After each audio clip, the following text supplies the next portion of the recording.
आज हमारे साथ हैं श्री रामशंकर जी जोशी।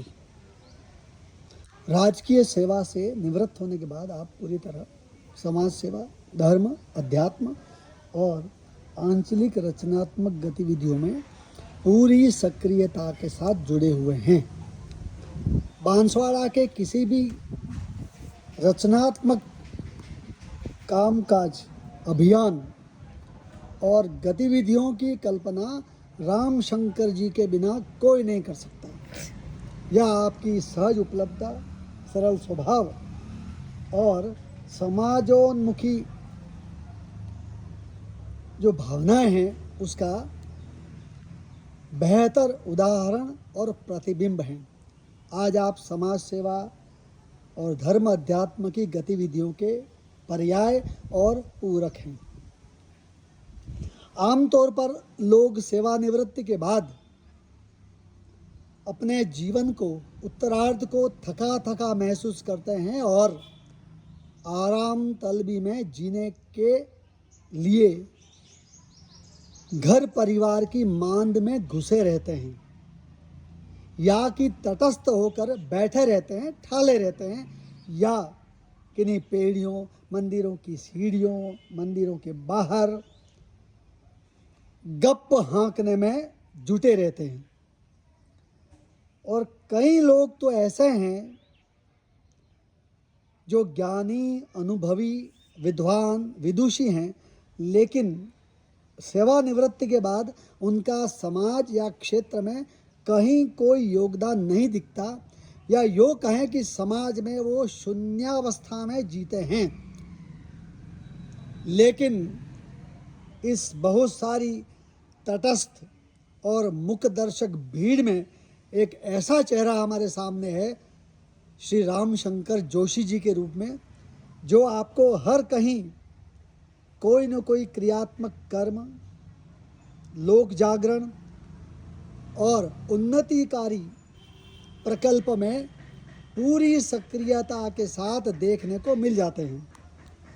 आज हम उनसे पूछते हैं इसका राज क्या है, और इस राज में इनकी जवानी का राज भी क्या है, ये पूछेंगे कि सेवानिवृत्ति के बाद भी हमेशा लगता है कि धीरे धीरे और अधिक जवान होते जा रहे हैं।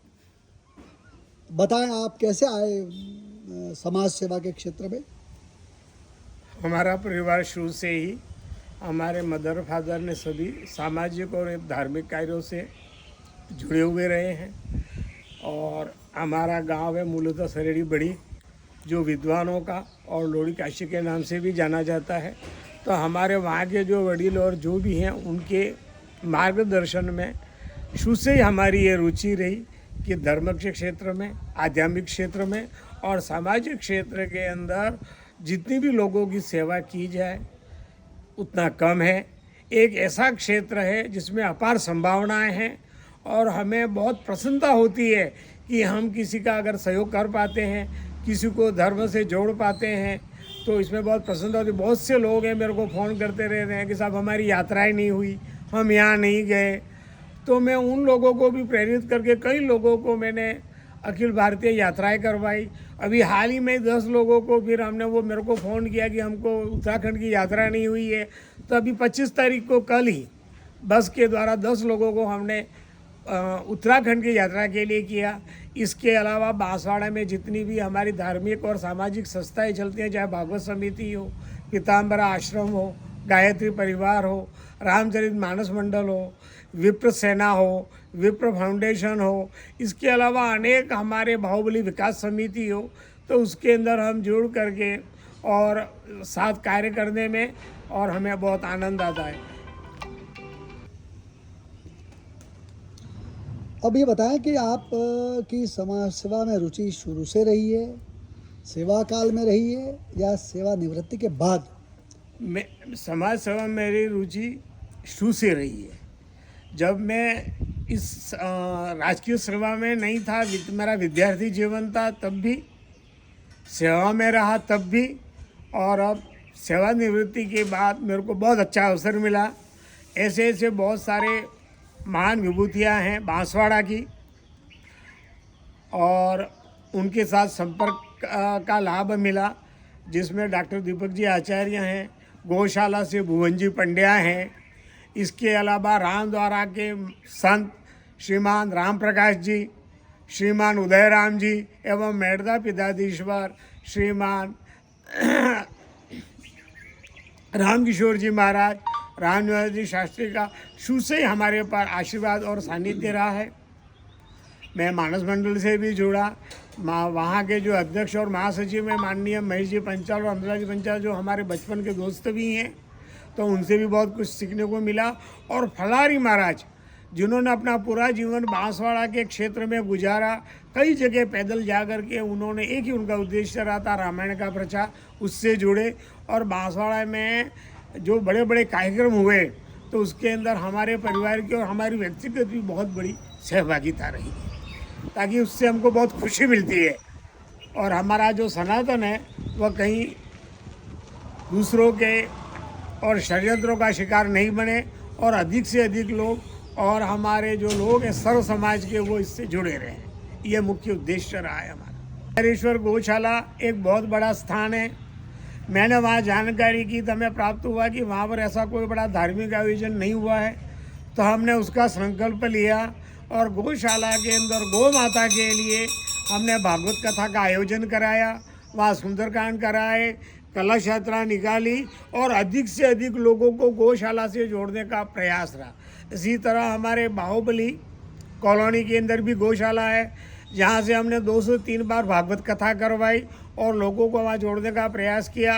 आदरणीय हमारे बाहुबली विकास समिति के अध्यक्ष हैं महावीर जी बोरा, बहुत ही मिलनसार व्यक्ति हैं। आप उप सभापति भी रहे और आपके मार्गदर्शन में सर्व समाज के लोग बाहुबली विकास समिति में हमारे होली दिवाली का त्यौहार है वो हम सब मिलकर के मनाते हैं। और लगभग दीपावली पे 2000 लोगों का हमारा गैदरिंग रहता है और हर बार दीपावली पे हम बांसवाड़ा की विभिन्न संत साधुओं का भी आशीर्वाद प्राप्त होता है। आपने बहुत सारी रचनात्मक गतिविधियों, संस्थाओं, अभियानों, प्रकल्पों में काम किया और सेवानिवृत्ति के बाद इतना लंबा अनुभव लिया है। आपको क्या लगता है कि बांसवाड़ा के धर्म, अध्यात्म और रचनात्मक क्षेत्र में सर्वाधिक आवश्यकता किस सेवा की है?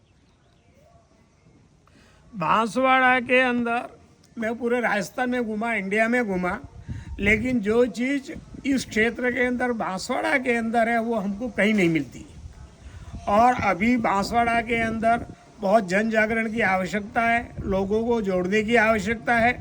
बहुत से लोग ऐसे होते हैं कि अभी भी जागरूक नहीं है, तो उनके अंदर हमारे धर्म के प्रति, समाज के प्रति, सनातन के प्रति उनको जागरूक करने की आवश्यकता है, उस फील्ड में कार्य करने की आवश्यकता है। अभी मैं पीताम्बरा आश्रम में बैठा हुआ हूँ, इससे मेरा बहुत पुराना नाता जुड़ा हुआ है। मेरा विद्यार्थी जीवन सिंहवार क्षेत्र में रहा, बांसवाड़ा में।